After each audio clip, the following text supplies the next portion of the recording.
আম্মা বাইরে মেঘ ডাকতেছে, কারেন্ট তো গেছে গা। একটা কথা কইতাম, তোমার সেটকে উঠতো না?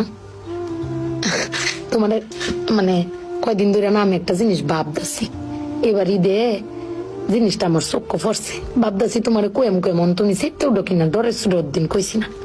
শোনো, তুমি বেগবালা চিল্লাও না, আব্বার লগে গড় চিল্লাও না যে তোমার কেউ নাই, তোমার কেউ কিস্তা দেয় না, এই সংসার আইয়া তোমার জীবন ডক্করে দিত হয়েছে গা, কিস্তা পাইছো না জীবনে। আমি একটা জিনিস আম্মা এবারই তো ভাবলাম, তুমি চিল্লাই হইলেও আব্বারে কইতারো, চিল্লাইতারো, আমরারে শুনাইতারো। আব্বারে কিন্তু এই জীবনে কোনোদিন শুনছি না চিল্লাই কইতে যে আমার কেউ নাই, আমি কিচ্ছুই পাইলাম না এই সংসার করিয়া। প্রত্যেক মাসে আব্বাই কিন্তু সবকিছু করে যা, আব্বাই কিন্তু সবকিছু করে। এবার ঈদেও দেহ আব্বা আমারও সালামি দিছে, বুবাইরেও সালামি দিছে, ভাইজানেরও সালামি দিছে, তোমারও কিন্তু সালামি দিছে কম আর বেশি। কিন্তু আব্বারে কিন্তু কেউ সালামি দিছে না, না তুমি দিছ, না আমি দিছি, না বুবাই, না ভাইজান, কেউ দিছি না। আব্বার কিন্তু এটা লই আক্ষেপ নাই। কিন্তু একবার ভাইবে দেখছো, তুমি চিল্লাইতারো কইতারো, আমি চিল্লাইতারি কইতারি, বুবাই ভাইজান বে চিল্লাইতারি আব্বার উপরে। আব্বার তো চিল্লানির কোনো জায়গা নাই। আব্বা কিন্তু না পাইলেও কোনো সময় কয় না যে আমারে কেউ দিল না।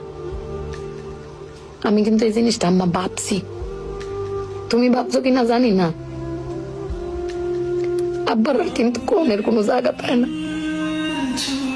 তুমি আমার বক্তারো, বাইরে বক্তারো, বাইরে বক্তারো, কিন্তু আব্বা তো আমরা বকেও না, কিচ্ছু না পাইলেও কেউ কয়ও না। জানি না তোমারে কয় কিনা, কিন্তু আব্বারা মনে হয় এরম হয় না আম্মা? আব্বারা কোনো সময় কিচ্ছু কষ্ট কেউ কয়ও না, ফিরে নিজে আল্লাহ সব ভোগও কর। দিন শেষে বেরি তুমি চিল্লাই হলো, কিন্তু আব্বার বাড়াতে নিয়ে আসার। কিন্তু আমার বাপটা কেউ কইতেও পারে না, নিতেও পারে না। বেড়ান মানুষ ঠকে আম্মা, আমি দেখছি বেড়ান মানুষ ঠকে। বেটান কইতারে তাও বেটানের কোয়ার জায়গা আছে, জামাই স্বামী বেড়ান কারে কইব। আব্বার লাগে পেট ফুরে আম্মা।